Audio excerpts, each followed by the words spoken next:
Good afternoon, everybody. Welcome to Women in Business. It is Wednesday. I'm not sure which Wednesday it is yet because this is a recorded version of the show. But the reason I'm recording is because I have wanted this woman on the show forever. And we have been trying to work it out. And it turned out that the way that it worked best was to do a recorded show. And I'm so happy to do that because this is a powerhouse woman and we're going to have a great conversation. So my guest today is Johanna Gottlieb. She is a New Yorker at heart who lives in Chicago with her husband, who she met through work, and her proudest accomplishments, her daughters, Olivia Bella and Lola Grace. And I have seen these little girls on camera. They're adorable. Johanna, known as Jo, loves working out, family time, and practicing gratitude and a positive mindset daily. Her unwavering belief in the importance of connections and work ethic have helped mold her career into a love of hers as well. Over 16 years ago, Johanna began at Axis, an award-winning promotional products agency, as an associate account manager. With her enthusiastic, fun-loving attitude and in-depth understanding of account management, she rose to her current role as VP of Sales Midwest. Now, there's an impressive title. Her impressive work ethic and love of her industry have opened doors to key roles in many projects, such as new business development at Axis and opening and heading the Axis Chicago office. Named to Advertising Specialty Institute's hot list in 2017, Johanna's optimistic worldview and love of her work earned her the identifier of who we all want as a spokesperson for the promo industry. I like that. Despite her incredibly busy, rewarding work at Axis, Johanna makes time to chair two teams that are important to her values, PromoKitchen and the PPAI, Promotional Products Association International, Diversity, Equity, and Inclusion Task Force. There's a title. Johanna is involved in speaking engagements nationwide to discuss two topics near to her heart: best business practices and diversity, equity, and inclusion in the workplace, something I hope we're also going to get to touch on a little bit today. Her passion for promotional products and persistence for excellence have created genuinely fulfilling career opportunities for years, with no sign of slowing down in the future. That is quite a bio there, lady. Good Lord. Thank you. Listening to those is very overwhelming and humbling and makes me want to laugh. I'm really exactly like you. I worked hard. I show up. That's it. And honestly, the reason that I don't make my guests be on camera when I'm reading their bios is because I always feel like such a dork when I'm sitting there and somebody's reading my bio and going, and Christine did this, and you're like smiling and trying not to exactly. look like you're embarrassed. So exactly. I want to start off, there's a lot of things that I want to talk to you about, but the one that I want to start off with is PromoKitchen, because that is pretty much where we met. Yes. Now, you are the chairman of PromoKitchen, and I am a sous chef. So on the hierarchy, there's some levels. But no, there's no levels. Equal playing field, truly. So yeah, we can start at promokitchen.org. Mm-hmm. Please head to promokitchen.org if you're not familiar. PromoKitchen has been around for over 10 years now, and it is all about empowerment of anyone in this industry, distributor, service provider, and supplier. And so really a place for people to find education, to find mentorship. We do not ask for money or subscriptions or advertisements. We have partners that help support us. We don't call them supporters or sponsors. We like to call them partners. We asked our community for donations to help us do things, but we are really nonprofit 501(c)(3) organization that is really here to empower the industry. And I think what we're most known for is our mentor program, where we will pair mentors, suppliers and suppliers, distributors and distributors, service providers or service providers, and help them empower each other. We don't have like a formal training program. We sort of say, well, Christine's involved in social media and networking. Maybe she would be great with Bob at blah, blah, blah. And sort of have you guys find your groove and work together. We don't have like a lot of hard rules. We sort of guide you on what's best, sort of questions to ask, best practices. But the program, man, when it works, it's magic. I really got involved at PromoKitchen through that program. I'd been really a fan of the work they were doing through my boss, Larry Cohen, who is also a board member at PromoKitchen. And I was watching and listening to podcasts and following the content, and I decided to get involved and become a sous chef about 5-6 years ago. and ran the mentorship program for a few years. And then in time means nothing, 2018, or late 2018, going into 2019, I was asked to be the chair of PromoKitchen. So, really powering move for us. First female chair, first minority chair. So that was really great to take over from Robert Fivash, who had led us for so long, and Mark Graham, who had led us before that. And so now I work really closely with Kate Plummer to help lead our board members, who are a phenomenal group of board members that we work with. A lot of them have been around since PromoKitchen got started. And our sous chef team, which Christine's involved in. And so that's our volunteers that really make the magic happen. There is so much that goes behind everything we put out, whether it's editorial, social, content, blogs, webinars, mixers. Oh my goodness, there's so much that we do, and we just need committees and meetings about committees. And so we communicate via Slack and mainly GIFs, and just have a lot of fun with the work we do.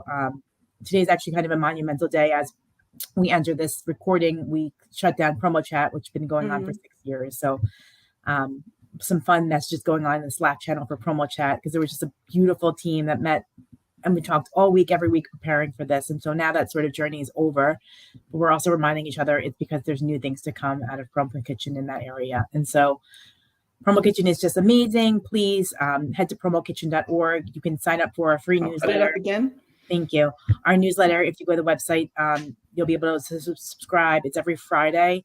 It is really fun and quirky and has our voice.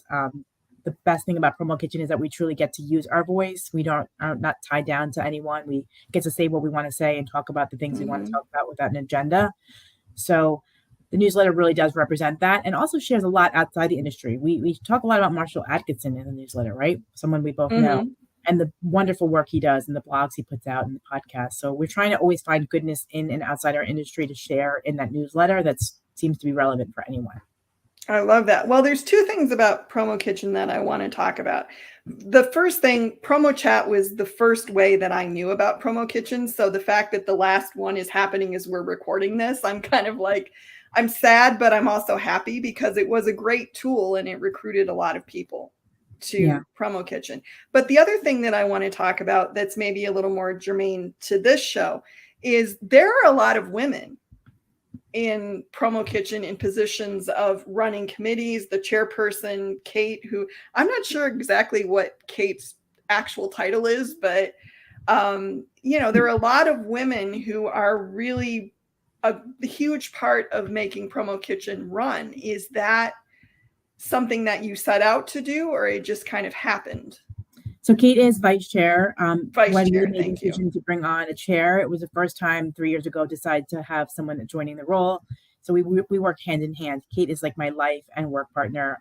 I talk to her more confidentially and professionally than anyone else. I mean, truly, and we are parallel lives. We both have twin sisters. Both have like these crazy things that we're always paralleling. So if you guys don't know who Kate Plummer is, and she hasn't been on the show, she's a goddess. So, Kate has been on the show, and you should go watch her episode when you get time. Shame on me. Not you, but people in general. No, but shame on me for not knowing that, though. And so talking about women through PromoKitchen, I have to say, again, your friend, who I know you've had on the show, is a big fan, Charity Gibson, right? She was an OG of PromoKitchen, probably one of the only females in for a long time, and really did push for representation there. So she did help recruit many women, including myself, into PromoKitchen. And now our board is a lot of women, and we're seeing more diversity on our board. Our sous chefs, who are sort of in a program where it's a feeder program, where after a year or 2 years, you're able to raise your hand to be a board member. We are thinking about diversity and underrepresented groups there to build our board up. We are super intentional in the asks and the way that we work with people and the way we go to bat. This is not we don't want to hear from the white man. The white man has so much to say and so much to give and so much value.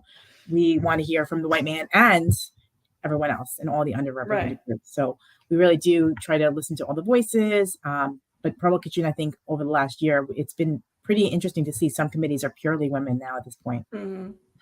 Well, that was one of the things that I thought was real. I mean, I've known of PromoKitchen peripherally. I knew a lot of people who were part of PromoKitchen. I didn't make the jump to actually being part of it myself until this year. But one of the things that always kind of attracted me to it is there were a lot of women who seemed to be leading the initiatives. And, you know, I'm with you. I think white men have a lot of great things to say. I value their input, but it's fun to work with more diverse groups and especially with more women. Yeah, agreed. I mean, look, I'm married to a great white man, right? But Well, yeah. I mean, you know, but I feel like I spend a lot of time on this show sometimes going, I like white men. White men are fine. I don't want to get rid of them. But I just would like to see. But that brings me to the other thing that you do. And I couldn't find a link for the committee, but PPAI, you work with their diversity and inclusion. And I wanted to talk about that a little bit too, because this is something that Kathy Cheng was on my show a while back, and that kind of started the conversation a little bit. And it's something that I'm getting a little more interested in, which is how do we get more diverse groups and how do we hear from more diverse voices? And I am fully aware that I'm the whitest white woman in America, but you know, I think I need to be part of the conversation too. yeah, we all do, myself included. Yeah.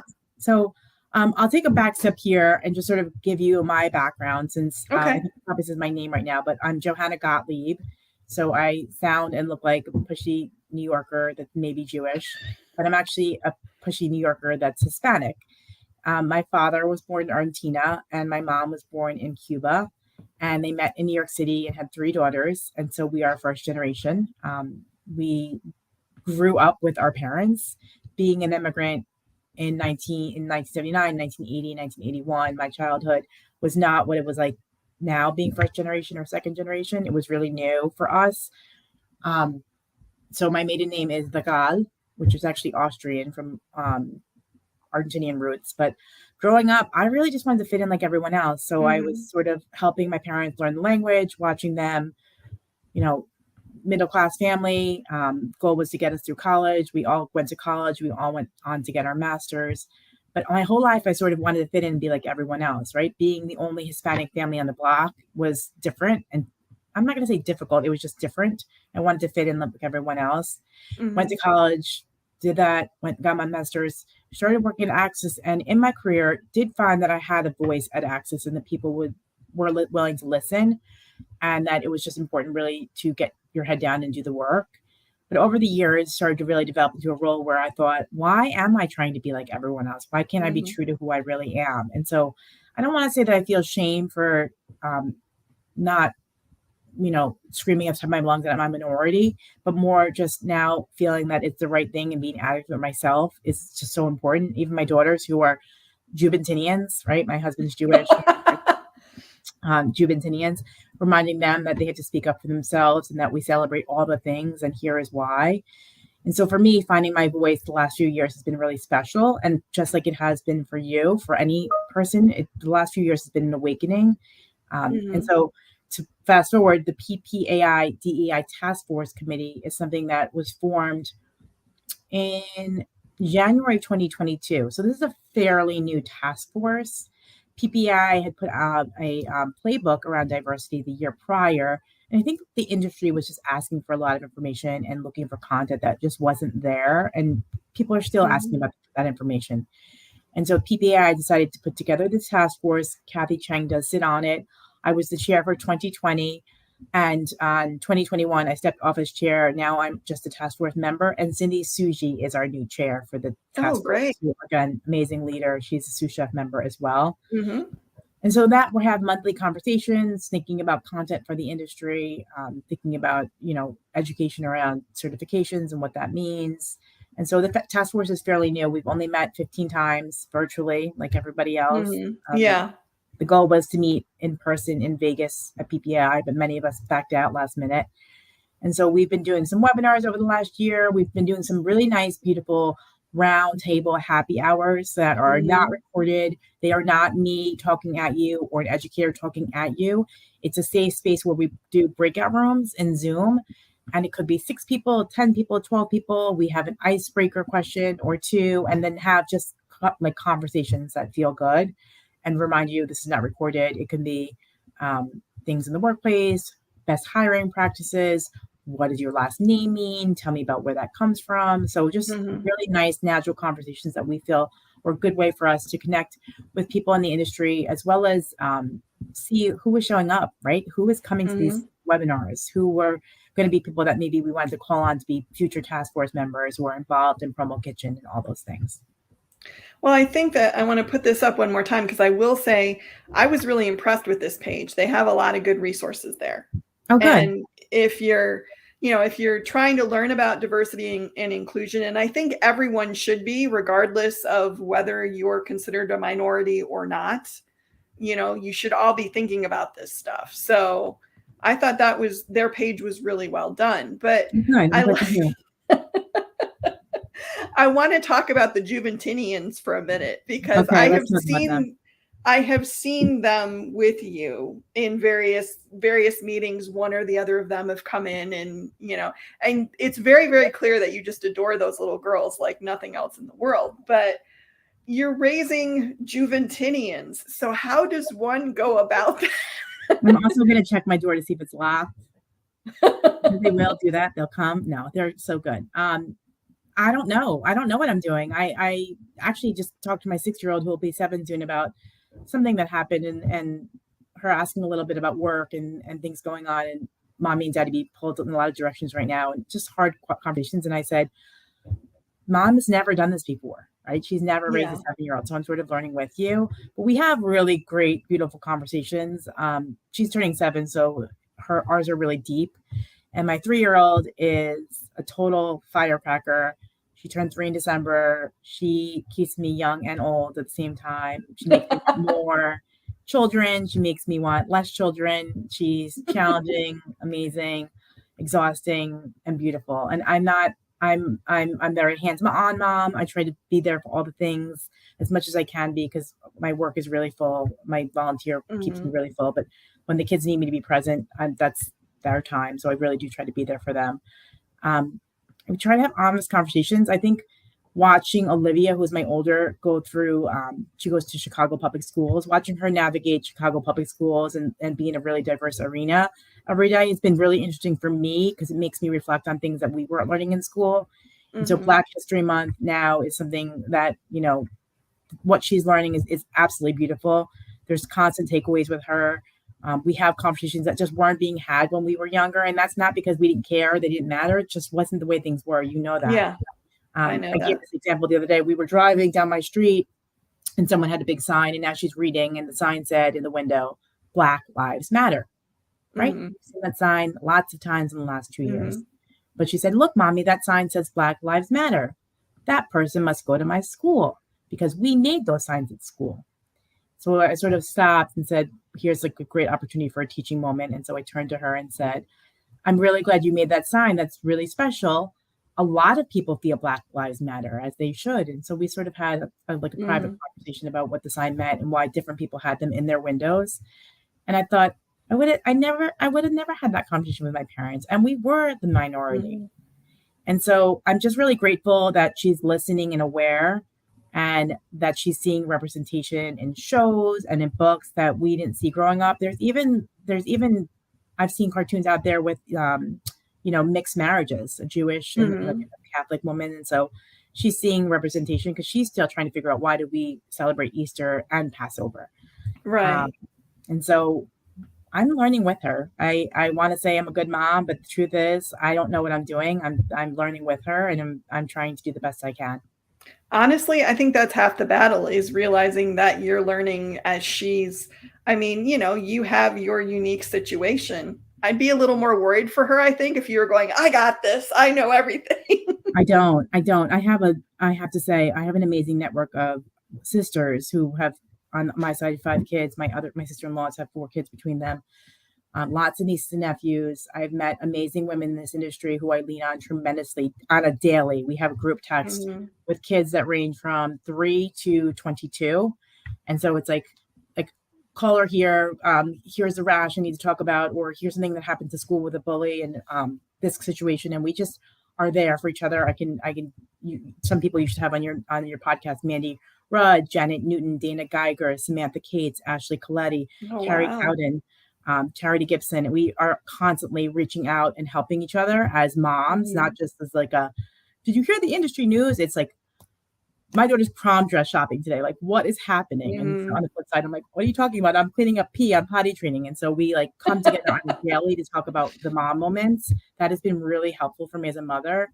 And women on my block who are just incredibly resourceful, whether it's like, I ran out of lunch bags. Can you please run over and send me one? And just I'm leaning on women has been so helpful for me over the last 2 or 3 years. I want to say I can do it all, but I have a lot of help and a big network. And I've learned that you have to ask for the help to get the support to be the best you can be. Well, and what I love about that story that you just told, other than the fact that I really want to hit you up for introductions to all those women you mentioned so that I can get them on the show, is the whole idea of a network of women that are going through the same things that you're going or have gone through. So it's kind of like you're sharing the wisdom. The people who are a little further along are going, oh, I did that, and here's what we did. And then at some point you'll meet someone who isn't as far as you are, and you'll be able to tell them what you did. And I love that kind of network of knowledge that's happening. Yeah, it's our friendship actually formed during the pandemic. And so many of us knew one another. Many of us didn't know each other at all. It was like a text in the middle of the pandemic, connecting about some mom questions, navigating some stuff. And since then, we talk every single day. We went on vacation together last fall and met in person. And now we are like celebrating each other's bar mitzvahs. We go to each other's birthdays, wedding parties. If someone of us is sick, there's a can of like soup at our door in 2 seconds. And we live in 5 different states between the 5 of us and 1 different country. We're Canada, Florida, Kansas City, Chicago. I'm forgetting someone, Arizona. So it's been really magical and special. And yes, I'm really grateful for that. And that was something that we found, like even my husband has said, like, you have such amazing friends in your life, but for you to have found this network of women so late in life that you can really lean on and trust is just phenomenal. Well, I think that's one of the strengths of women. If we allow ourselves to have it, is we can network and support each other in ways that I don't know. I haven't really asked men if they have networks that are similar, but I kind of think maybe not. I don't know. Yeah. I don't know. It's a good question. The guys on my block we have a really special block, and the guys on my block seem to like have their side texts and things, but I'm sure it's not parenting stuff. I'm sure it's more like, where are we drinking beers for the game? And there's nothing wrong with that either, but I don't know, maybe at some point I need to get a bunch of guys on the show and say, so do you guys do what we do? Maybe, yeah. An insight into the male psyche. But one of the other things that I really wanted to talk to you about in relation to being a mom and having kids and all that is you also are, you're volunteering on 2 major things. You have a huge job. Have you just kind of said, forget it, I can't balance it all, I'm not going to? And most days it's literally like, I'm like, okay, that'll get done tomorrow. I just can't, I have like my list upon list. And usually by the end of the day, I'm like, okay, tomorrow. Yes, my job is very demanding. And so the title thing, I have to laugh at. I don't care about titles. I think they're really, really silly. I like to say I'm the chief fun officer or chief chaos coordinator. I truly, and just like everyone else in the industry that has a grind and is working my butt off, the pandemic has taught me so much. Our business grew tremendously during pandemic. That's been a big time of reflection for me and my team. And we've made some hires and we're sort of navigating those waters right now. Access and Halo is, we were acquired by them 2 years ago, is definitely my priority, my focus. My boss is Larry Cohen, who owns Access, and he was a board member at PromoKitchen when I was voted to be chair. And we had some really honest discussions. You just had a child. You just lost your mother. Is this going to be something you can sustain? How do you think your business will do? How do you think this will end at Access? Hard questions that I couldn't answer. But we knew it was also probably a great time in my career to really take that leadership role on. And I have to say, he's been a great supporter. I really admire him and respect him. And now we're coming up at the end of 3 years. And I just talked to him today about this. He was like, let's talk about who's next, what's next, conversations to be had. He's like, are you ready? Are you ready to give me back all of your time? And I said, I don't know. I'm going to be a board member still. I want to stay on. I'm ready to devote myself more to full time to my job and my team, who's also been extremely supportive of when I have my Promo Kitchen calls and meetings, which can be Mhm. a lot. But it's important. It's really been really important to me. And the people I've met along the way have made my job easier in so many ways and my real job. And so I am ready to have a little bit more free time, but I'm not ready to completely step off. And then the PPI DEI task force, like you're going to have to drag me down if you don't want me on that task force. I'm honored to be on it again in speaking with Tommy Lewis on these calls, you know, uh, Letitia Marshall, Elise with Brand Pride, Kathy Chang, Cindy Suji. I could go on and on. I get to be on a board call with these people. It's just incredible. And so I hope to continue to do that. And also just an interesting time as we get started there to find our footing of who we are, what our North Star Mhm. is. Again, because we're so new, we're still finding that out. I'd like to be part of that. I'd like to be finding out who we really are. And so I do keep busy. Yeah. It's a lot of sending reminders to myself at all hours of the day to not drop the ball. Well, there's a lot of talk out there, and I've encountered this with other women who have been on the show where they're just like, the reality is something isn't going to get handled. So you just need to figure out what the important stuff is and do that and let the other stuff go. And we just had this conversation actually in the women in garment decoration group that I run on Facebook, and somebody said, I can't do everything. How do I, things are falling through the cracks. And we're like, well, you don't have to have your groceries delivered. Yeah. Do get a nanny, get a house cleaner, do whatever it is that you need to do to make sure that the important stuff's getting handled and the rest of it is being taken care of by somebody else. 100%. Like I said, we've had transitions on our team recently, and that meant one person stepped down and moved on outside the industry. And it was a big loss. Personally, great fit for our team, but also was doing so much process. Mm-hmm. And so the first month of her leaving was a lot of me and my business partner, Lauren, just thinking about everything that needs to get done and just sort of taking it over and thinking about training and who was going to take on what. And for so long, my list was piling. I was doing all the things and saying, I'll do this one too. I'll do this. And then I turned to her one day and I said, I can't do this. I can't. I wish I could. And it actually hurts me more to say I can't physically do something than to ask you to do it. I'm humbled, but I need you to take this back over.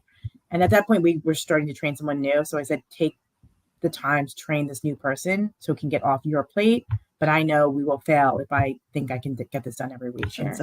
And let me grow, right? I love selling, which is a fine line because we're so busy and happy and robust. I don't want to overshoot and then not keep clients happy. I'd like us to grow with support and with patience and organically. And so my team is always like, what do you mean we're working with a new account? I'm like, oh, don't worry, I got it. I have to hide about bringing in new business, but let me bring in that new business. Just help me feel supported as well. And so it's a fine balance. Mm-hmm. Well, I think it's just, I love what you said about it. I think women are kind of conditioned to say, I'll take care of it. I'll do it. I'll handle it. I've got it. Don't worry about it. And it is really hard to look at somebody and say, my plate is full. I cannot do any more. Or if I do this, I'm not going to do it well, or I'm not going to do it the way I want to do it.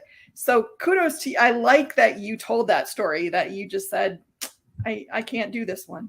Yeah. And I know that person's plate was full as well. That's why it really, truly pained me to say it. But we're in a better place now, I hope.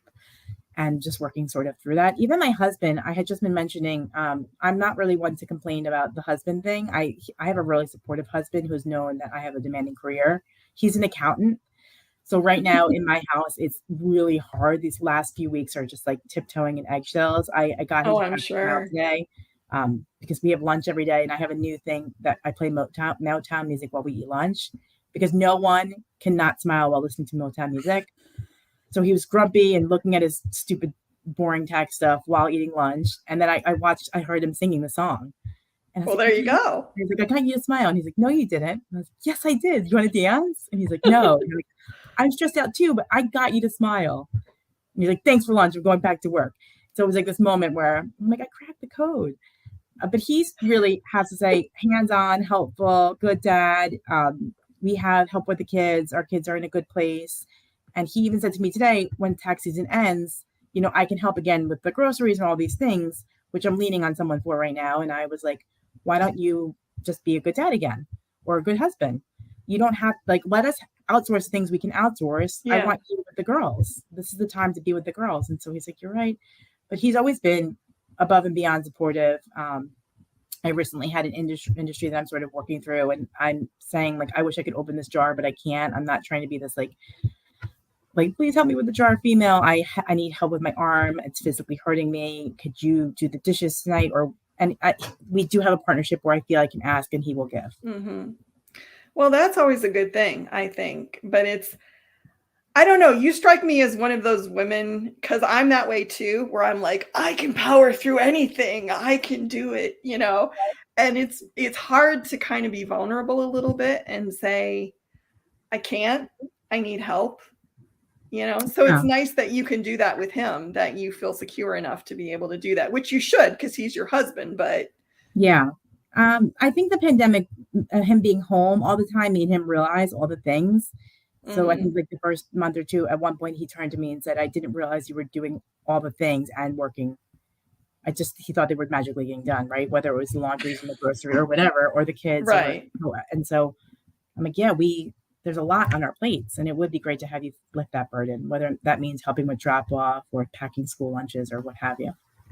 Yeah, definitely. Well, I'm guessing that there were a lot of people who started working at home and realized that their spouses were doing a lot of stuff that they didn't really see because they weren't there. So probably a wake-up call for a lot of people. Interesting. Exactly. Now, I also want to talk about, because I want to make sure, I know you don't care about titles, but VP of Sales Midwest, that's a good title. I want to talk about women in leadership, because this is something that we've talked about on this show before too. And one of the things that I have had, I don't want to say it's an accusation, but one of the labels that I have had put on me, and I'm wondering if you'd had something similar, is intimidating, pushy, overachiever, blah, blah, blah. Have you encountered those kind of sort of labels in your life, or have you encountered better people than me? All of those and more. Probably not overachiever too much. I actually don't think I'm an overachiever, but I don't know, maybe someone thinks that. I definitely get pushy, bitchy, standoffish. I have always said that if you take this perception of like looking at me and thinking I'm this overconfident person and wanting to roll with the punches of what I am, but you don't take the time to get to know me, then think those things. I am actually a total feeler. Actually, the feeler in me is to a fault. Sometimes it slows me down because I get pained by things. Mm-hmm. I will help anyone in need. I will help a friend. I think I'm pretty soft. I can see how I come up tough, and I can be tough. In fact, a friend said it to me today. She's like, now listen, you're tough, but you're different tough. And in my head, I thought, is that an insult? But she's right. I am tough. I have to be tough. I've been through a lot. I lost my mother 3 years ago. I lost my brother-in-law a year and a half later. And so life taught me pretty young that a lot of things can happen. And so I've become tough through that and worked through it and still working through it. I think people have their opinions. I have always stood up for myself. That's why I am where I am at Axis. I have talked to Larry and said, I need this. We need this. Let's think about this. I have been the squeaky wheel when things are going wrong. I've been the squeaky wheel when things are going right.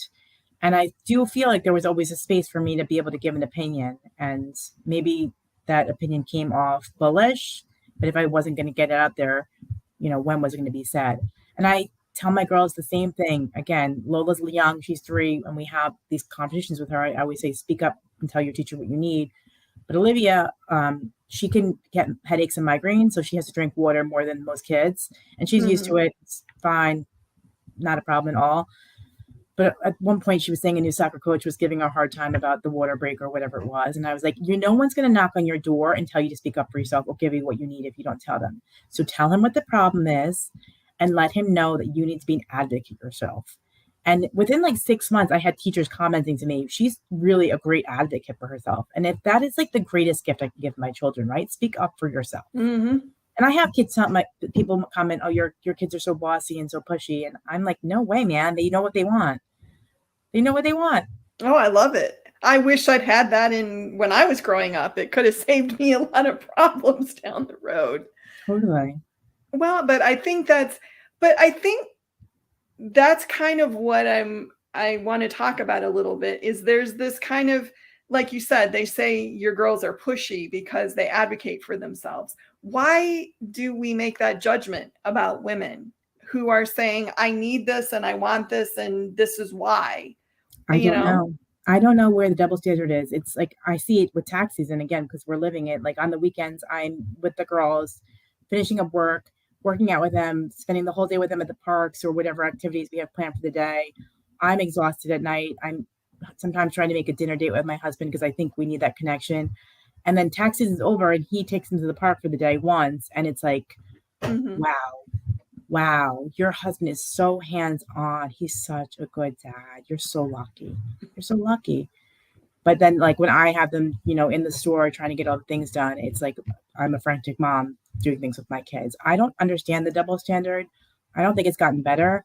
That's why when I talk Hmm. about like in the DEI work we're doing, whether it's for women or underrepresented groups, it's very easy to say I think we've come a long way because we're having more conversations, but it does feel like we have a way longer place to go, a way longer way to go. And I think that's true. And I don't have kids and I've been upfront about the fact that I never particularly wanted them. It just wasn't something that was for me, which don't even get me started on how people react to that. But um, I think that's one thing that always bugged me about the whole having kids thing is the father takes, or or people who say the father's babysitting Yeah. when like you go out for the night. That it's like, no, they're his kids. He helped make them. Yeah, exactly. Exactly. Ah. I actually love when women know that they don't want children and talk about it. I have a couple of girlfriends that don't want kids, and I've always said to them, like, I admire you for knowing it and saying it because it's one thing to like duck or make excuses. But I think when you can own it and say it, there's so much power behind that. Even one child, if you have one child, when are you going to have your second? Don't you want a sister? Don't you want a brother? I think there's so much power when a woman knows she wants one child. Um, like in this group of women I speak to daily, we range from one child to four. Somebody has four Mhm. children. And so it's been really interesting to see that perspective as well. Well, I mean, that's part of the reason that I'm kind of very open about the fact that I never particularly wanted kids because I either get yours is a very refreshing reaction, I got to say that.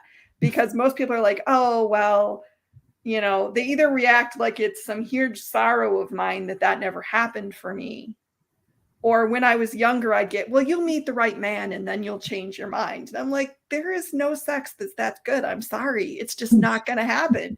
I love it. But, you know, I I don't know. love it. Anyway, but I think there's that. But there's also the whole thing of if you're a woman in a leadership role, either there's the expectation that you're going to be the mom for the whatever your leadership team is, or there's the expectation that you're going to be a ball buster, So or yeah, I think for me it might be have been a little different. We are Halo now, but at Axis, growing up at Axis, I started there when I was 26.